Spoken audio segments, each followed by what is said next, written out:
SSC 25 chemistry 5টা CQ 100% common. এই suggestion follow করলে এ প্লাস পাবে। কোন কোন অধ্যায় পড়তে হবে চ্যাপ্টার সিলেকশন করে দিচ্ছি। সবচেয়ে important A plus topic chapter 4, chapter 5, chapter 6, chapter 11, chapter 12। এই 5টা অধ্যায় হচ্ছে এ প্লাস টপিক। এখান থেকে 5টা সিকিউ পাওয়ার সম্ভাবনা সবচেয়ে বেশি। তারপর হচ্ছে এ ক্যাটাগরির ইম্পর্টেন্ট টপিক। প্রথমে ফার্স্টে এই চ্যাপ্টারগুলো পড়ে শেষ করবে, পরবর্তীতে এসে এই চ্যাপ্টারগুলো পড়বে। যারা মিডিয়াম ক্যাটাগরির স্টুডেন্ট এর এই 2টা চ্যাপ্টার, এই 2টা সিকোয়েন্স ফলো করলেই 100তে প্রায় 90-95+ নাম্বার পাবে। 3 নাম্বার অধ্যায়, 7 নাম্বার অধ্যায়, 8, 9, 10 এই অধ্যায়গুলো এই ক্যাটাগরির।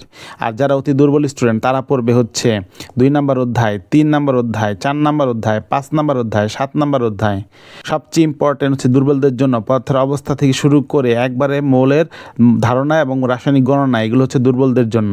আর এ প্লাস টপিক হচ্ছে এই পর্যায় সারণী, 5ম অধ্যায় রাসায়নিক বন্ধন, 6ষ্ঠ অধ্যায় মৌলের ধারণা এবং হচ্ছে খনিজ সম্পদ এবং আমাদের জীবনের রসায়ন, এগুলো সবচেয়ে ইম্পর্টেন্ট অধ্যায়, এগুলো করবে। এছাড়া হচ্ছে পদার্থের গঠনও ইম্পর্টেন্ট, রাসায়নিক বিক্রিয়া থেকে গুটি কয়েক কিছু ইম্পর্টেন্ট প্রশ্ন আসে, এগুলো পড়বে। রসায়ন শক্তি পড়বে, অ্যাসিড ও ক্ষারক সমতা এবং খনিজ সম্পদ ও ধাতু অধাতু, এগুলো হচ্ছে সেকেন্ড ক্যাটাগরির ইম্পর্টেন্ট।